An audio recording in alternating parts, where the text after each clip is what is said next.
Carolina. I hope everybody's had a good weekend. As fall seems to be encroaching upon us. To those of y'all that live down in the southern part of Texas near the Louisiana border that might watch this channel, know that you're in our thoughts and prayers, as I know there's a pending storm that they say is probably going to turn into a hurricane and showing strong potential of hitting you guys. Pray everything will turn out okay. Anyway, this is your brother Kyle. As we go into this Monday morning, I'm headed into work. So, anyway, folks, all weekend long, if I'm watching the news, my preferred streaming services, don't have cable, don't have Dish or Direct TV. Everything I watch now is basically internet streamed, as we are using Starlink. Been pretty impressed with Starlink as far as the speeds, the reliability, that kind of thing. The only thing I'm still getting used to is, if I want to watch certain aspects of TV, it's got to be through a streaming service or a paid app, which I don't have that many, to say the least. But there's one I watch that I can get the local news and international news and national news on. I'm not surprised by this, but it still irks the crap out of me. WRAL and ABC 11 for this area, when they start talking about the coming election, of course they have blue over red on their logos for the upcoming election 2024 is blue over red. The majority of the commercials that both of them play are for that kooky, malcontent, conceited, talk you in circles, rambling lady of the night that said it.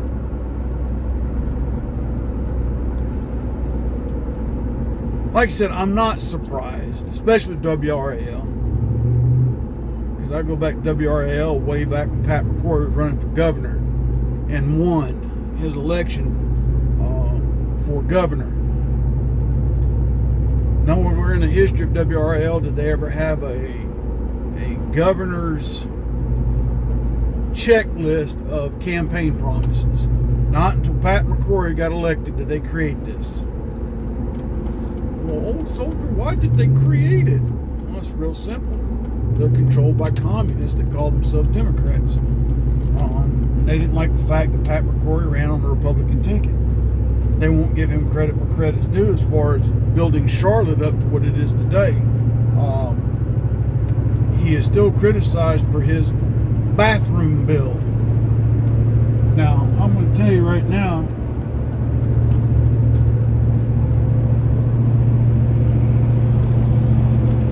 had more people got behind him in the state instead of remaining quiet, Pat McCrory might have still been in office. But they let the national media lie on him and slam him to the point that we got this dipstick Roy Boy Pooper Scooper in office. And what do I mean by that? Well,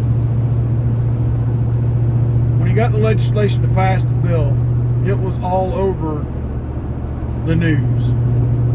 All over the news. Governor of North Carolina passes a bill that bans men from women's bathrooms and women from men's bathrooms. No, what the bill did was it basically took government out of the equation. And basically what he said in it was, if an institute wants to establish a bathroom policy that allows it, that's on them, but the federal or the state government is not going to enforce said mentioned policies. In other words, if a business were to have lost business because they allowed people of the opposite sex into these bathrooms. The state government wasn't going to get involved unless it was a state-run facility. That was the other thing too, if I'm not mistaken. State-run facilities would not participate in all that mess. And that was when the NBA and the NFL and half the college leagues that play here, we're boycotting North Carolina.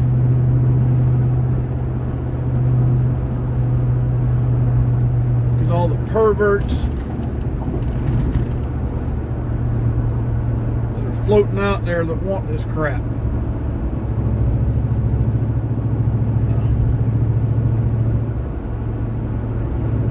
Now we're at where we're at today.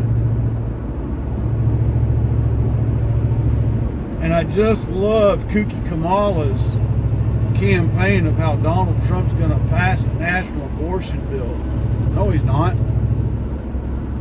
And the lies they keep talking about when he lifted Roe versus Wade. Basically, the only thing that bill did when that got passed and they removed Roe versus Wade is it turned it back over to the states to determine what the criteria was for a woman to get an abortion. Me personally, I don't believe in it unless it's to the health of the mother or rape and incest. And y'all might say, "Oh, that's wrong, so be it." If that's your opinion, I really don't give a shit. Not safe for working kids. I believe what I believe, and I stand on that. If you don't agree with me, okay, you don't agree with me. All right? I believe abortion is murder. Especially late-term abortion. Like they've allowed in California.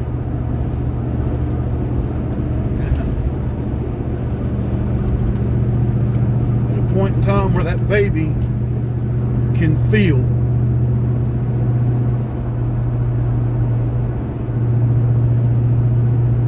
Stop there. That still irks me to no end.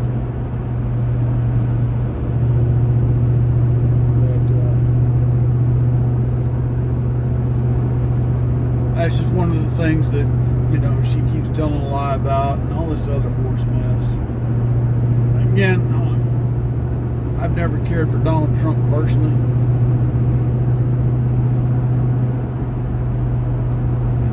Some of the things he's done in his personal life, I got no respect for some of the things he has said in the past. That's been his biggest downfall, is his mouth.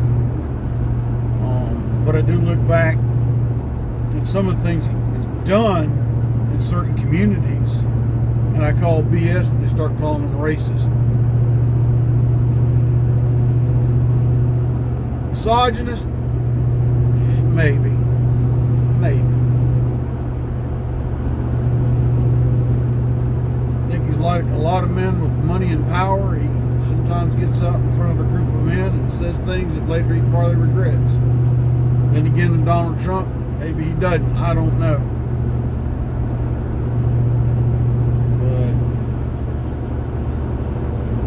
But if for some reason Kooky Kamala wins the upcoming election, there's a possibility she could, based on how they stole the last election.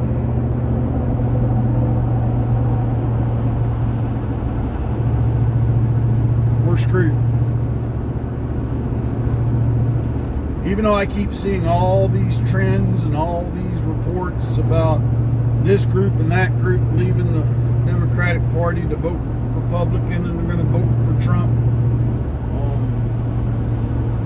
I have not seen enough evidence of it yet to warrant a woman fuzzy about the coming election either.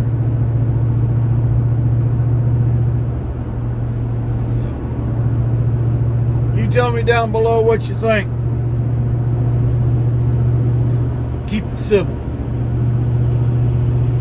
Let me get down here to work. Y'all stay safe out there. Y'all have a great week coming. Till I get another one out. So soldier out.